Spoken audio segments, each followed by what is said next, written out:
Votre invité à présent dans la grande interview en direct sur Boursorama, c'est l'économiste Marc Toiti. Bonjour Marc. Bonjour David. Bon, vous écoutez le sujet qu'on a fait juste avant sur Bruno Le Maire qui nous dit vouloir refroidir la dépense publique française. Écoutez, pour tout vous dire, j'ai rencontré il y a quelques semaines Bruno Le Maire justement et je lui ai dit, vous vous souvenez Bruno, quand on était effectivement en 2021, quand je disais il faut arrêter d'augmenter la dette publique, et c'était une réunion à Bercy, et tous les économistes qui étaient là, on va pas dire des noms, mais certains viennent chez vous de temps en temps, je disais mais non, on s'en fiche de la dette publique, c'est pas grave, les taux d'intérêt ne monteront jamais, etc. Et évidemment, il les a crus malheureusement. Donc, mais quel manque de discernement. Alors évidemment, maintenant, on rame, bien entendu, parce que les taux d'intérêt sont en train d'augmenter. Donc on le voit, la charge de la dette qui est en train d'exploser. Hein. Et donc ça, il n'y a pas de problème de soutenabilité de la dette publique française aujourd'hui. Elle se finance tranquillement sur les marchés. Il y a deux choses. Sur la soutenabilité, c'est très simple. C'est quoi la soutenabilité de la dette ? Effectivement, je suis d'accord avec vous, la dette en elle-même, qu'on soit à 100%, 120% du PIB, pourquoi pas ? On a un stock de dette par rapport à un flux de revenus. Donc on peut comprendre. Ouais. Et puis la France se finance tranquillement, sans problème sur les marchés financiers aujourd'hui. Mais le problème, c'est le suivant, c'est quoi la soutenabilité ? C'est que si je m'endette et que cette dette génère suffisamment d'activité, de croissance économique, de revenus, pour au moins rembourser les intérêts de la dette, là, la dette est soutenable. Techniquement, elle est soutenable. Sauf que nous, en France, si on prend l'État français, ça ne nous est plus arrivé depuis 2007. C'est-à-dire que depuis 2007, chaque année, même si on prend 100% du PIB, il n'y a pas assez pour rembourser les intérêts de la dette. Et donc, juste pour rembourser les intérêts de la dette, il faut encore s'endetter. C'est ça la bulle de la dette. C'est ça qui est absolument inadmissible. Et parallèlement, justement, j'ai fait ma chronique YouTube sur ça hier, qui montre que les dépenses publiques n'ont jamais baissé en France. Ouais. Jamais. Et pareil, encore une fois, on est numéro 1 des impôts, parce qu'il faut bien prendre conscience qu'aujourd'hui, on parlait tout à l'heure du Canada justement, le Canada, lui aussi, a connu des grandes difficultés. Et puis il a réformé son économie. Et il a réussi à réduire la part de la dépense publique. Aujourd'hui, on est à 42% du PIB. C'est certainement trop faible. Mais nous, on est à 58,2%. C'est un sommet. Nous sommes numéro 1 du monde. Et puis la charge de la dette, qui en 2027 sera de 70 milliards d'euros. Et si tout va bien. Si tout va bien, parce que ça veut dire que les taux d'intérêt vont arrêter d'augmenter. Parce que là, on est déjà à 3% taux d'intérêt à 10 ans, c'est la dette publique à 10 ans. Mais si effectivement, il n'y a pas de garantie sur cette baisse de la dette publique, les taux d'intérêt vont continuer d'augmenter. Les taux d'intérêt des obligations d'État, pas les taux d'intérêt de la Banque centrale européenne, parce que ça va se calmer finalement avec la récession qui arrive. Mais le gros problème, c'est qu'on a une situation où, comme on a une dette qui explose, qui continue d'exploser, eh bien, les taux d'intérêt peuvent encore augmenter. Et là, évidemment, c'est, j'ai envie de dire, la double peine. On a de l'inflation qui va rester élevée, taux d'intérêt qui augmente, et même la triple peine, parce que ça va générer une récession qui va s'installer. Et donc le drame est là, c'est que, vous savez, il y a les chiffres du FMI qui viennent de sortir. Ça c'est très intéressant parce que qui montrent le positionnement de la France dans le monde en termes de PIB par habitant, c'est-à-dire de richesse par habitant. Ah, pas la richesse par habitant. Oui, pourquoi la richesse. Pourquoi c'est mieux comme indicateur ? C'est une notion un petit peu, parce que souvent on me dit oui mais le PIB c'est truqué parce que ça dépend s'il y a la population qui augmente ou pas, etc. Donc bon ok, là on regarde justement la richesse qu'on crée par habitant. C'est intéressant. Ouais. Et donc la France... Et chiffre du FMI. La France n'est pas dans le top 5. Attendez, en 1990, donc il n'y a pas si longtemps que ça, la France était numéro 11 du monde. C'est pas mal. 11e place mondiale. Formidable. On était devant l'Allemagne, devant la Belgique, devant le Canada, etc. Et les Américains étaient 10e. À l'époque, c'était la Suisse qui était première, se dit en passant. La Chine était 138e. Vous vous rendez compte ? Bref. Aujourd'hui, en 2022, allez, petite devinette. On est combien ? On est 25e. Non, alors justement, ils ont révisé, on a gagné une petite place. On est 24e. On est 24e, enfin quand même. Alors que des pays, justement, par exemple, comme la Belgique ou le Canada qui étaient derrière nous, ils sont passés devant nous. Même les États-Unis, qui étaient 10e, ils sont passés 7e. Donc ça, c'est incroyable. Donc c'est ça qui est très dangereux. C'est qu'on est en train... C'est là où il y a un déclassement de la France. Il faut être honnête, moi, je ne suis pas un déclinologue. On aime tous la France, on aime notre pays, on veut qu'on s'en sorte, bien entendu. Mais dès qu'on dit ça, on dit « Oh là là, c'est trop pessimiste ». Mais non, mais il faut dire les choses, parce que à force d'avoir menti aux Français, on n'a pas mené, je dirais, la France sur le bon chemin. Et donc, qu'est-ce qu'on a fait ? Ça qui est dramatique, c'est que pour pallier ces difficultés, on s'est dit « C'est pas grave, on va augmenter la dépense publique, on va augmenter la dette publique, et tout ira bien dans le meilleur des mondes ». Sauf que ça n'a pas marché. C'est-à-dire que plus on a augmenté la dépense publique et la dette publique, plus la croissance finalement a baissé, parce que notre croissance structurelle, ça veut dire la croissance qui s'obtient lors d'un fonctionnement normal de l'économie, qui était de 2,5% à peu près par an, hors inflation, encore en 1990, elle est aujourd'hui à 0,9% par an. Pardon, mais... C'est ça moi, qui m'inquiète, c'est que quand je vois ce qui se passe aujourd'hui, je me dis comment on va s'en sortir. Alors il y a des moyens de s'en sortir, c'est clair, mais pour ce faire... Mais ça se saurait. Vous allez dire qu'il faut couper dans les dépenses publiques, c'est ça que vous allez dire? Non, d'abord, non. Ça c'est la rigueur pour la rigueur, ça sert à rien. Ce qu'il faut faire d'abord, c'est redonner de l'espoir. Et comment on donne de l'espoir dans un contexte de forte inflation? Eh bien en baissant les impôts qui pèsent sur les ménages. Quel est l'impôt que tout le monde paye? La CSG. La CSG qui est un impôt, je dirais, qui est, rappelez-vous, à la base, avec la CRDS, des impôts temporaires, créés en 1991 par Michel Rocard. Oui. On est en 2023. Vous voyez le problème. Par 49.3, soit dit en passant. Exactement. Donc, vous voyez que, encore une fois, tout à fait. Mais toujours dit que ce temporaire a duré. Mais on n'a pas arrêté d'augmenter cette taxe qui est énorme. La CSG rapporte beaucoup plus que l'impôt sur le revenu. Oui, mais attendez, justement, c'est ça le vrai enjeu. C'est qu'à partir du moment où vous baissez cette CSG, qui est quand même très inégalitaire. Il faut baisser de combien la CSG? Même si on le base de 3 points dans mon dernier livre, j'avais fait effectivement des simulations, ça permet de relancer, de redonner du pouvoir d'achat à tous les ménages. Alors voilà, le problème c'est que derrière, effectivement, il faut financer. Alors déjà, il y aura une partie du financement via la croissance que ça va générer, et puis parallèlement, il faudra baisser les dépenses publiques. Okay. Là aussi, mais le problème c'est... Marc Clotilde. Alors voilà, c'est ça la difficulté, c'est que malheureusement... Le vilain libéral Marc Clotilde. Mais non, pas du tout, moi je ne suis pas libéral. Je suis à la fois, on va dire, moi je suis pour la liberté. Parce que ça, le mot libéral, il est galvaudé en France, c'est presque péjoratif. Moi, je suis pour la liberté, et il faut également de l'État protecteur, bien entendu. Alors voilà, dans les dépenses de fonctionnement. Vous voyez, l'année dernière, les chiffres de l'INSEE sont sortis, les dépenses de fonctionnement, l'année dernière, ont augmenté de 6%. Plus que l'inflation, 25 milliards d'euros. Alors c'est quoi les dépenses de fonctionnement? Les dépenses de fonctionnement, c'est effectivement tout ce qui concerne justement les dépenses publiques, qui ne sont pas justement de l'investissement, mais qui sont simplement des dépenses qui n'ont pas d'effet, ce qu'on appelle d'effet accélérateur sur l'activité économique. Parce que ce ne sont pas des transferts sociaux, ce ne sont pas des transferts sociaux, ce sont effectivement des dépenses au sens large. Alors, ce qui est fou, c'est que quand je dis ce chiffre, encore une fois, qui n'est pas de moi, qui vient de l'INSEE, on se dit, mais où est parti l'argent? Parce que quels sont les montants en jeu? Parce qu'augmenter de 6%, c'est une chose, mais... 25 milliards. Même si, voilà, on peut dire l'année dernière, il y avait l'inflation, peu importe. Mais si vous prenez sur longue période, ça augmenterait entre 10 et 15 milliards d'euros par an, depuis 20 ans. Donc là, oui. Enfin, si vous baissez ça de 10%, vous gagnez 2 milliards, vous n'êtes pas loin de ça. Non, d'accord, non, mais encore une fois, il faut commencer par quelque chose, bien entendu. Mais non, parce que si on avait fait justement, on avait baissé, il y a 15 ans, on aurait fait 150 milliards d'euros d'économie. C'est pas rien, vous voyez. Et donc, évidemment, c'est à partir de là où vous redonnez de l'espoir, on réduit cette dépense. Après, également, il y a toutes les dépenses, je dirais, sociales, qui, je rappelle, c'est 32% du PIB. Il faut les maintenir, bien entendu, mais il faut les optimiser. C'est pas normal d'être numéro 1 du monde en termes de dépenses sociales par rapport au PIB, 32% encore une fois du PIB. La moyenne de l'OCDE, les pays riches, c'est 20%. Donc on est très au-dessus. Et malgré cela, on a de la pauvreté qui augmente, on a des inégalités. Donc ce n'est pas un problème de moyens publics. ils sont là, les dépenses publiques. C'est un problème d'allocation de ces dépenses. C'est mal alloué, il y a du gaspillage, disons-le, bien entendu. Et ça permettra à ce moment-là, justement, d'équilibrer les comptes et de redonner de l'espoir. Mais c'est sûr que pour ce faire, il faut être honnête. Il faut un leader. Il faut un leader charismatique. Il faut un De Gaulle, entre guillemets, et on n'en voit pas. C'est vrai qu'il faut être honnête. Sur ces dépenses inutiles, encore une fois, si ça saurait, si vraiment il y a tant de gaspillage que ça à couper maintenant, non? David, on reçoit tous les ans le rapport de la Cour des comptes. On ne va pas le lire, on ne le lit pas en entier, soyons honnêtes. Mais enfin, quand même, il suffit de feuilleter les pages et on voit tous ces gaspillages. C'est tous les ans, c'est quasi. Enfin, c'est pas les mêmes parce qu'il y en a d'autres à chaque fois qui arrivent, mais c'est le même principe. C'est-à-dire, on construit. Il n'y a pas de trésor caché. Non, il n'y a pas de trésor caché, bien entendu. Mais ce que je dis par là, c'est qu'il faut simplement arrêter de dépenser n'importe comment. Il faut dépenser justement pour... Regardez, aujourd'hui, avec l'inflation que nous observons, sur l'île en passant, qui n'est plus la meilleure élève, la France n'est plus la meilleure élève de l'inflation de la zone euro. J'entends encore des députés ou même des ministres dire ça, mais c'est complètement faux. On a les derniers chiffres de l'inflation harmonisée. On est aujourd'hui en France à 6,7% d'inflation, 6,9% en moyenne dans la zone euro. Oui, on y est. Donc on est 8e. Il y a des pays qui font. On est la moyenne, mais on n'est pas le pays où il y a le moins d'inflation.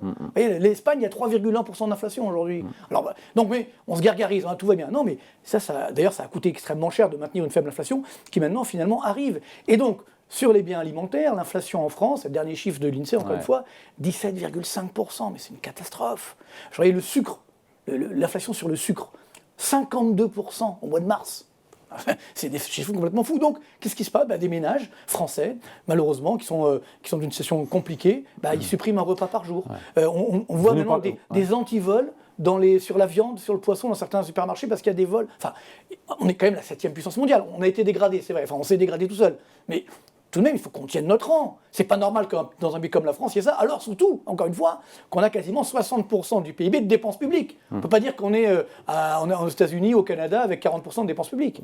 Vous avez dit tout à l'heure en début d'émission, on va aller vers une récession. Le gouvernement et même d'autres disent on n'aura pas de récession en France cette année, on va faire un peu moins de 1% de croissance. 0,7, 0,8. Enfin, encore une fois... Pourquoi vous parlez de récession alors que... C'est très simple. Encore une fois, le problème de la récession, c'est que quand on a une inflation aussi élevée que nous vivons aujourd'hui en France, eh bien, le seul moyen de s'en sortir, on le voit, c'est par la récession. C'est-à-dire que malheureusement, je l'évoquais à l'instant, les gens n'ont plus les moyens. Voilà, on ne peut plus consommer.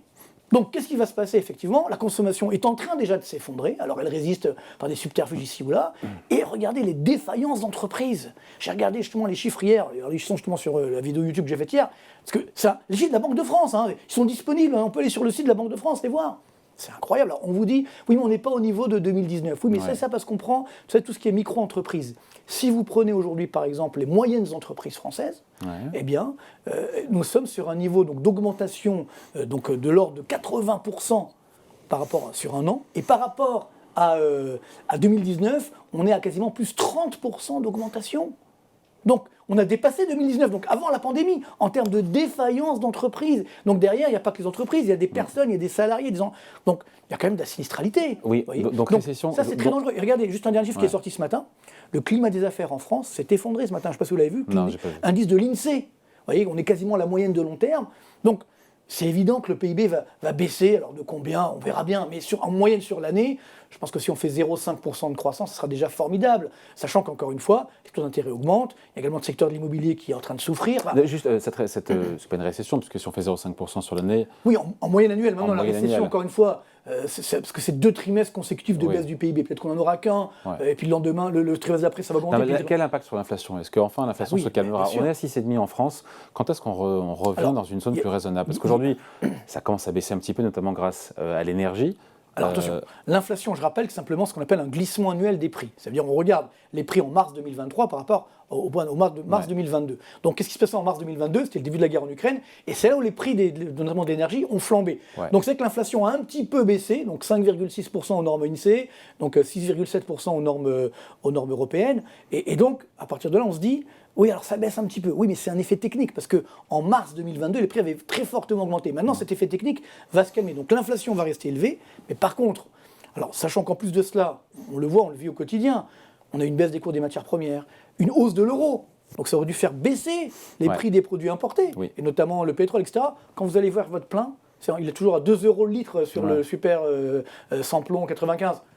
Il y a un problème. On a répercuté à la hausse, et là, on ne répercute pas à la baisse. Donc, là aussi, il y a la faute? Il y a une latence. Enfin, globalement, c'est vrai qu'on traîne des prix. Certainement, certains traînent des pieds. Alors, on ne va pas faire, encore une fois, le procès de certains ou d'autres. Mais non, mais ça montre bien qu'il y a une rigidité à la baisse. C'est-à-dire qu'il y a des marges indues qui sont faites par quel est d'ailleurs l'un des plus grands gagnants de cette inflation? C'est l'État. L'année dernière, vous savez combien ont augmenté les recettes fiscales de l'État? L'année dernière, 8% de hausse. Vous vous rendez compte? C'est énorme. Donc là aussi, l'État aurait pu faire un geste en baissant, comme encore une fois, la CSG, etc. Donc voilà. Et malgré cela, on va avoir un déficit public cette année de l'ordre de 150 milliards ou 160 milliards d'euros. 5 points de PIB. Donc c'est quand même assez incroyable. Ça veut dire quoi? Ça veut dire qu'on continue à lâcher. On gagne du temps, on est dans la fuite en avant. Et ça, là, quand même, je trouve ça assez irresponsable, excuse-moi l'expression. Ça fait des années que ça dure, c'est pas qu'aujourd'hui, ça fait des années. Mais là, quand même, il faut maintenant dire stop. Le problème, c'est que vu ce qui s'est passé avec les manifestations, les grèves qui continuent, il y a un vrai ras-le-bol au niveau des ménages, de beaucoup de ménages français, malheureusement. Et donc, ça, c'est très dangereux. Donc, on paye aujourd'hui, malheureusement, de voir s'arc-bouter sur la réforme de la retraite maintenant, l'âge, etc. Et sur l'inflation, je reviens sur l'inflation. Quand est-ce qu'on revient à un niveau, alors, l'inflation, plus raisonnable? Moi, pour tout vous dire, j'ai une vraie inquiétude sur l'inflation, c'est qu'elle devienne une déflation. C'est-à-dire qu'on a connu ça. Non, mais pas tout de suite. Pas tout de suite. Mais c'est-à-dire qu'on a connu ça. Alors, je suis un peu plus âgé que vous, mais que certains qui nous écoutent. Mais c'est vrai que j'étais très jeune à l'époque, au Japon. Vous savez, 90, à l'époque, le Japon, c'était le modèle absolu. Il y avait une inflation qui était assez élevée. Donc, tout allait bien. Il y avait des bulles immobilières, boursières. Tout allait formidablement bien au Japon. Et puis ensuite, comme toutes les bulles, ça s'est dégonflé. Et le Japon est rentré dans 25 ans de déflation. Alors, je ne dis pas que nous sommes le Japon, qu'on va connaître la même chose, parce qu'il y avait une baisse de la population, etc. Bon, il y a plusieurs éléments. Mais néanmoins, c'est vrai que ça m'inquiète, parce que les prix ont tellement augmenté aujourd'hui. Moi, je pense que la consommation va s'effondrer. Regardez ce qui se passe aujourd'hui, c'est-à-dire dans les magasins ou dans le secteur du textile, par exemple. Vous voyez, toutes les faillites d'entreprises qu'il y a dans le secteur du textile, ils ne tiennent plus. Ça ne tient pas. Parce que les ménages français, si déjà ils ont du mal simplement à consommer des biens alimentaires, alors évidemment, ils ne vont pas forcément acheter autre chose. Et puis si en plus, évidemment, alors il y a peut-être également une démarche, on va dire, de décroissance, etc. Donc ça ne va pas arranger les choses. Donc moi, je pense que globalement, moi, je suis assez inquiet. Alors, je pense que l'inflation, elle va baisser progressivement. Il y aura de l'inflation technique. Il est inquiet en général, va dire Marc. Pardon ? C'est un trait de caractère d'être inquiet. Non, pas du tout. Moi, non. Vous savez, David, on se connaît depuis très longtemps. Vous savez bien que je suis optimiste de nature. Mais que, effectivement, des fois, je me dis, moi, ça fait 25 ans que je donne les mesures à prendre et qu'on fait exactement l'inverse.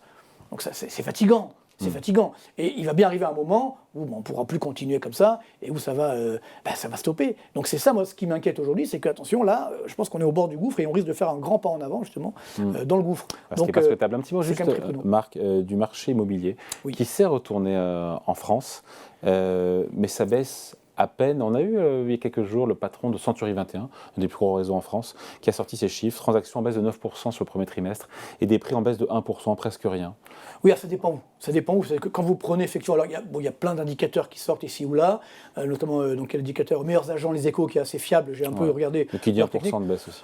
Alors non, attention, il faut regarder déjà, voilà. À Paris, par rapport au plus haut, on est à 6,7% de baisse. C'est quand même pas rien. Vous voyez, sur Boulogne, tiens, là on est à Boulogne, on peut le dire, on est à Boulogne, on est à 11% de baisse. Boulogne-Billancourt, pas à Boulogne-sur-Mer. Donc bon, c'est incroyable. Donc il y a quand même des... Oui, mais c'est normal. Alors quand on dit oui, il n'y a pas de baisse, 6% de baisse, c'est quand même pas rien. 11% de baisse, alors c'est vrai qu'avant, ça avait beaucoup augmenté. D'ailleurs, c'est pourquoi moi je maintiens que l'immobilier sur le long terme, ça reste l'un des meilleurs placements. Parce que bien sûr que ça remontera. Mais là, on a besoin de respiration. Et comme les taux d'intérêt ont fortement augmenté, et que les banques sont logiquement parcimonieuses, parce qu'il y a quand même un coût du risque qui est en train d'augmenter avec toutes les entreprises qui déposent le bilan, les PGE qui ne seront pas remboursés, alors même si l'État va rembourser 90%, mais il y aura quand même 10% de pertes. Enfin, voilà. Donc, évidemment, les banques vont devoir faire attention. Donc, c'est sûr qu'il y a des ménages, même solvables, qui, il y a quelque temps, avaient des crédits facilement. Maintenant, ils ont plus de difficultés à les avoir. Et donc, parallèlement... Donc, ça commence à baisser les prix, mais il y a débat sur l'ampleur qui reste à venir sur la baisse. Patron de Century 21 anticipait une baisse de 10% cette année. Oui, moi, je même si on ne la voit pas pour le moment. Non, alors, il y a deux choses. Il y a effectivement déjà les grandes villes, voilà, Paris, Lyon, etc., où ça a déjà quand même pas mal baissé. Et puis après, le problème, c'est que la bulle, elle s'est déplacée sur les villes moyennes, en province, etc., dans les campagnes même. Et donc maintenant, là aussi, ça va se généraliser. Donc on va effectivement, moi je tape sur une baisse moyenne, effectivement, entre 10 et 15%. Je pense que là, on aura fait l'essentiel du boulot. Et après, ça redémarrera. Vous voyez. Mais il faut que de temps en temps, on ait ce dégonflement de bulle logique pour qu'on puisse redémarrer sur des bases plus saines. C'est comme sur les marchés boursiers, je sais que vous allez en parler après, mais c'est vrai que... Non, pas du tout. Ah bon? Non, justement, tiens, le CAC 40 à 7500 points. Oui, mais c'est formidable, j'ai envie de dire. Non, mais en même temps... il y a beaucoup, c'est vrai, d'experts qui sont un peu déconcertés par cette hausse. Et en même temps, elle est compréhensible aussi, parce qu'on nous annonçait un Armageddon, une récession qu'on n'a pas vu venir, une consommation américaine qui tient à peu près, des chiffres d'inflation qui sont quand même en train de se dégonfler, qui sont en ligne en tout cas avec ce qui était attendu, la fin du cycle de hausse des taux d'intérêt des banques centrales qui est aussi dans les tuyaux. Il n'y a pas de quoi déprimer non plus. Des résultats d'entreprise, le luxe qui se porte très bien. Le CAC 40 est comme très dépendant du luxe. Évidemment, il y a une certaine résilience, mais ce qui est incroyable, c'est là où on voit qu'il y a des bulles, c'est que les marchés prennent toutes les nouvelles, c'est des bonnes nouvelles. C'est-à-dire, il y a un bon chiffre économique, c'est bien, on évite la récession. Il y a un mauvais chiffre économique, c'est bien, la récession est proche, et donc la Fed va arrêter de monter les taux d'intérêt. Donc tout va bien dans le meilleur des mondes. C'est ça le problème, c'est que on veut voir, c'est bien d'être uniquement optimiste, mais par rapport à la réalité économique, regardez ce qui se passe en France. Oui, mais le CAC 40, c'est pas la France. Non, mais évidemment, mais quand derrière la France, il y a quoi? Il y a la zone euro. On pourrait parler de l'Allemagne. Il y a énormément également de défaillances d'entreprises aujourd'hui en Allemagne. On n'en parle pas. L'Allemagne, c'est plus de 30% du PIB de la zone euro. Donc si la France, le couple franco-allemand fonctionne mal, s'il y a des dangers, on ne parle même pas de l'Italie, il y a 300 milliards d'euros de créances douteuses dans les banques italiennes. Personne n'en parle. Bon, d'accord. Ok, mais simplement, nous, notre rôle, c'est de dire, attention, il faut quand même être prudent. Voilà. Donc, j'ai fait mon mea culpa déjà ici ou ailleurs. Je dis, attendez, oui, c'est vrai que l'année dernière, on avait été bon sur la baisse. Là, on n'a pas vu cette hausse. C'est vrai qu'elle paraît quand même assez incroyable parce que justement, les investisseurs ne veulent voir que les bonnes nouvelles. Tant mieux, c'est bien. Mais il faut quand même rester extrêmement prudent parce qu'il y a quand même beaucoup de signes, que ce soit la récession qui est certes, elle est pas mondiale, mais elle est quand même localisée. On a également le redémarrage de la Chine. Vous voyez, on dit, ça c'est une bonne nouvelle, c'est bien, oui, mais ça va faire de l'inflation. Parce que si la Chine achète plus de matières premières, ça va remonter les prix, ainsi de suite. Donc, vous voyez, c'est bien de voir le verre à moitié plein, mais il faut, je pense, raison garder et surtout être réaliste. Donc oui, on se doit d'être optimiste, mais il faut aussi être réaliste. Donc je pense qu'il faut aujourd'hui rester extrêmement prudent. Voilà, mot d'ordre donc de Marc Toiti, invité de la grande interview en direct sur Boursorama. Merci Marc. Avec plaisir. Salut Marc. À très bientôt.